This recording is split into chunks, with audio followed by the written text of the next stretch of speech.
Well, it's been 10 years since we lost one of the biggest voices in Australian broadcasting. Stan Zemanek was just 60 years old when he lost his battle with brain cancer.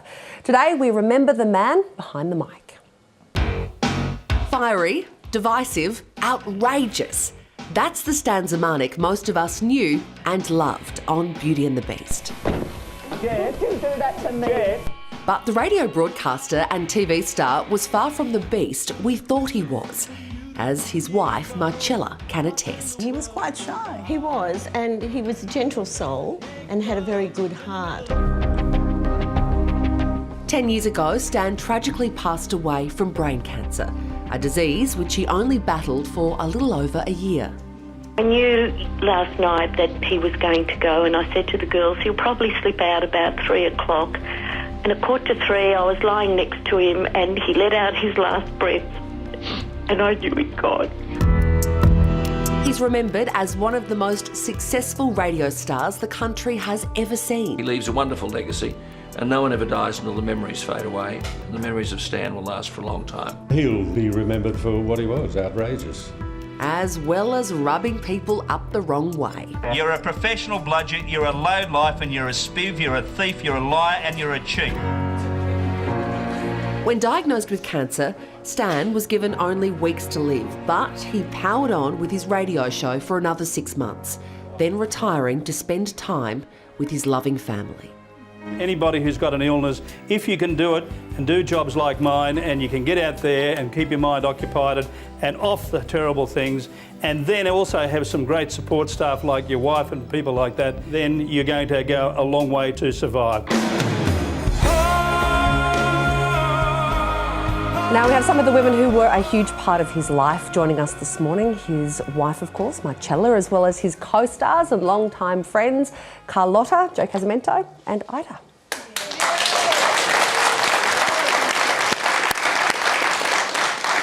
Well, Marcella, Stan used to have a lot of critics, and he always came across as very fierce. But what was the real Stan like? You know, Ita, the real Stan was probably one of the nicest people I ever knew. He was gentle, kind, funny, extremely romantic, and generous to a fault. How romantic? What do you mean? Oh, well, he used to ring me every night before he went on air to tell me that he loved me. And he always played the Van Morrison song, Have I Told You Lately That I Love You? And every time I hear that, I remember him with great fondness. Can you believe it's 10 years? I can't. Sometimes it feels like yesterday, sometimes it feels like an eternity. But he'll always be in my mind and thoughts. He gets me great parking spots. And whenever I need a hand with something, I think, come on, buddy, help me. And, you know, it generically happens. So he's always part of he'll always be part of my life. She talks to him. She says, Stan, I want a parking spot. and when she gets one, she thanks him. But Marcella, tell them the butterfly story, because that's beautiful. The butterfly story. Well, the day of the funeral, we were at the crematorium, and my grandson, Hamish, who is 14 now, was only 4 at the time, and he touched the flowers on the coffin, and a butterfly flew out, and he said, Mimi, that's what my grandchildren call me, Mimi.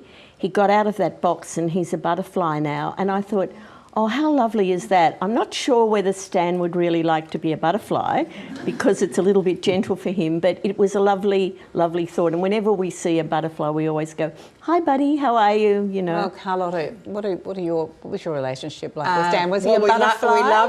We loved it when this little beautiful lady was always in on the set because he'd be in a good mood. And he'd be a pussycat. He'd be a pussycat. He wouldn't muck up. No. But look, I've got great memories of Stan because they were very nervous about when I first joined the show that we wouldn't get on, and we just clicked. And he just used to make me. He was like an uncle to me. He was just fabulous. I miss him. What about you, Joe? Well, it's a similar thing, I think, Carlotta, because he embraced people on the set and he really took me under his wing, and he was so gentle. It was the first time I'd ever done anything and I was so nervous and everyone was watching, and he really took you under his wing. And, you know, he came to my engagement party and we'd do family celebrations, and he really was so different off camera as to what he appeared on camera. He really was the first to build that character kind of thing. I think that, you know. And I think a lot of people thought that Stan was homophobic, but he wasn't. Because, I mean, he used to call me some mongrel of a names, you know. I mean, I've been called everything in my life, but I'd give it back to him. But he was the most generous person, and especially when it came to, a lot of people did think he was homophobic, but he had a lot of lovely gay friends that he was always nice to. He was just good at pushing people's buttons, wasn't he? I used to listen to him sometimes on radio. And I think there was a bloke called Bruce. I think he called him Bruce the Goose. And he'd listen to Bruce for a bit, and then you'd hear him think, I'm bored, I'm going to wind this guy up. So then he'd say something very provocative and stern. Bruce would sort of react.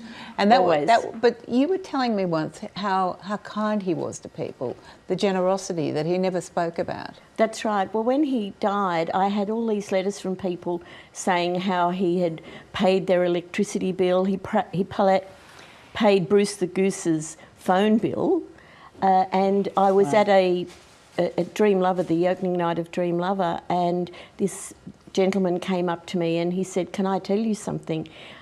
He said, "Stan saved us." He said, "We had no money, we couldn't pay any bills. He paid our electricity bill, our phone bill, and set us going again. And can I take you to meet my wife?"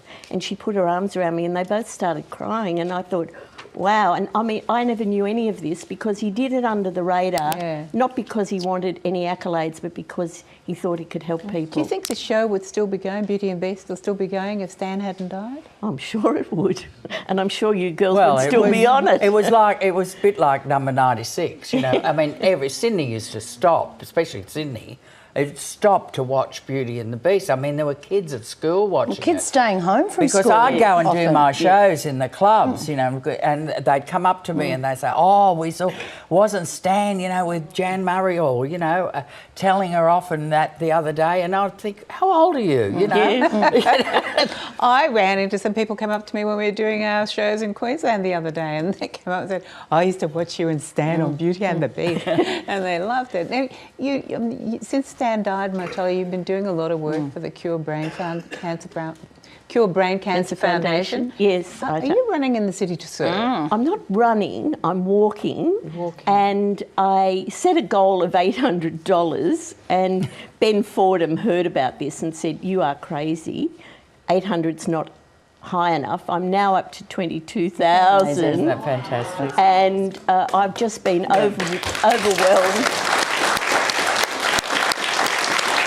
And you're in training. I'm in training, and I've been overwhelmed by the generosity of people and the lovely stories and memories that they've been telling me about Stan.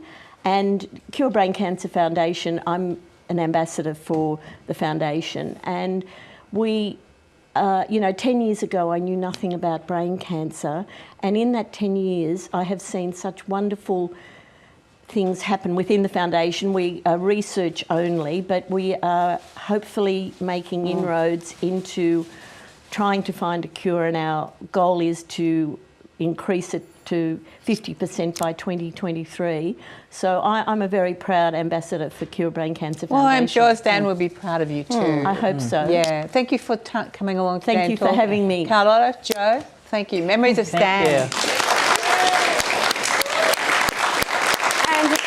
Make a difference. You can head to curebraincancer.org.au, and to contribute to Marcella's goal of $100,000 for the City to Surf. She can get there. You can head to City to Surf 2017.everydayhero.com/au/Marcella. We'll put those details on our Facebook page as well.